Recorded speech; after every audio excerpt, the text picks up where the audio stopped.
If me and my friend is going through something, we gonna fight it out, so that's just that nobody's going to jump in. And that's just what happened. Is there a new audio revealing that Shanquella's friends planned her death?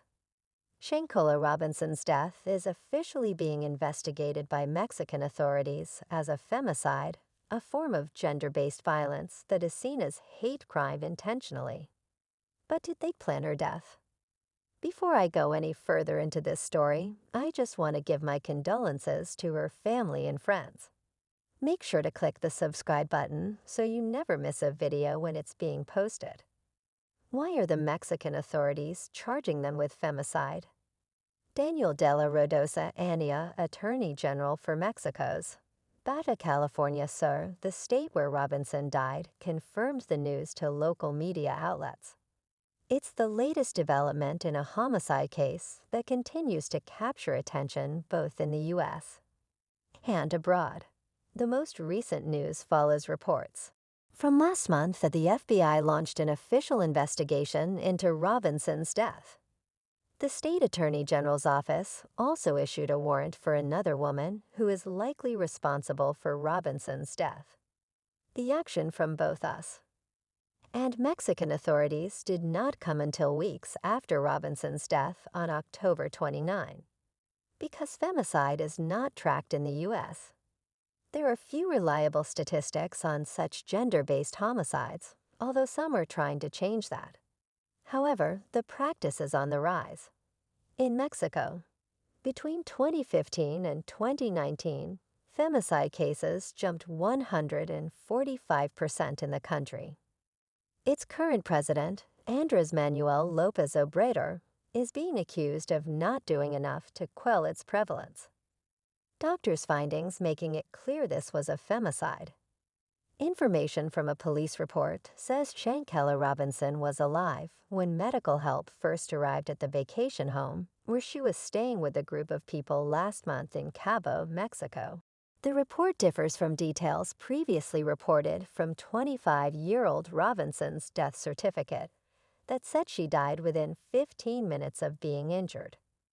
Instead, a police report excerpt shows a doctor from a local hospital was with Robinson and the others in the house for close to 3 hours before she was pronounced dead.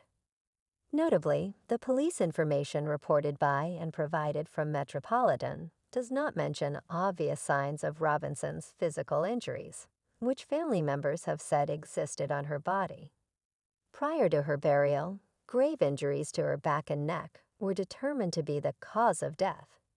After an autopsy by officials in Mexico, the police report says that she suffered cardiac arrest. Since her death, the FBI and Mexican police authorities have launched investigations into how she died. The lack of conclusive evidence and conflicting explanations has led to her story going viral, invoking global outcry, with countless people closely following Robinson's death.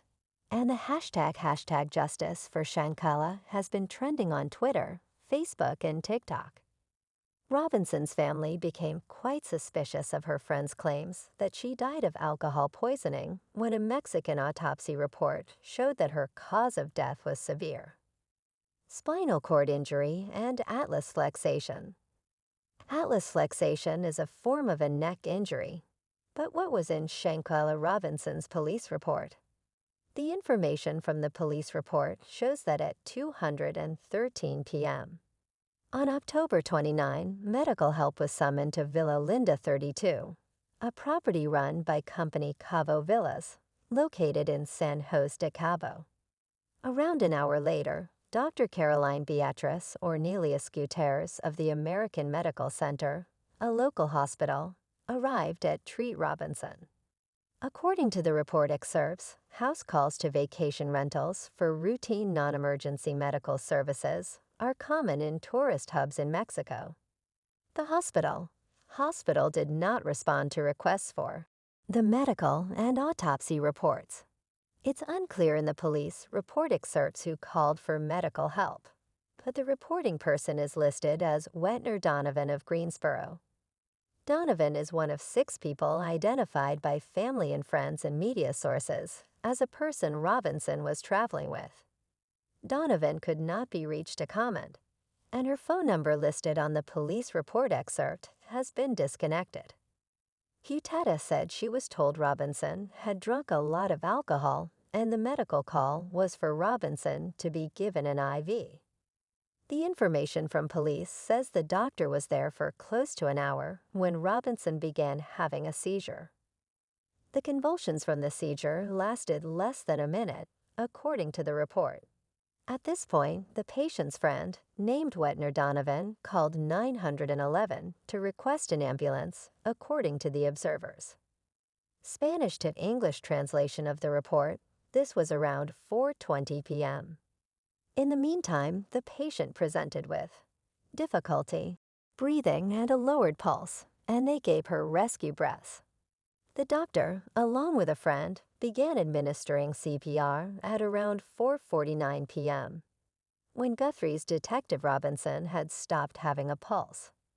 Police arrived and talked with a doctor who was treating Robinson at 5:25 p.m. It's not clear from the information in the police report exactly what time an ambulance arrived from the 911 call. The report information indicates paramedics administer a total of 14 rounds of CPR, 5 doses of adrenaline, and 6 discharges AED shocks without success. Unable to revive Robinson, Guttis declared her dead at 5:57 p.m., according to the report excerpt. The police report information lists deceased person cardiopulmonary arrest as a reason police recalled. With all that said, how did Shanquella actually die? Salamander, Robinson Shanquella's mother, told news outlets that each friend from the trip has a different story, and they initially told her that her daughter had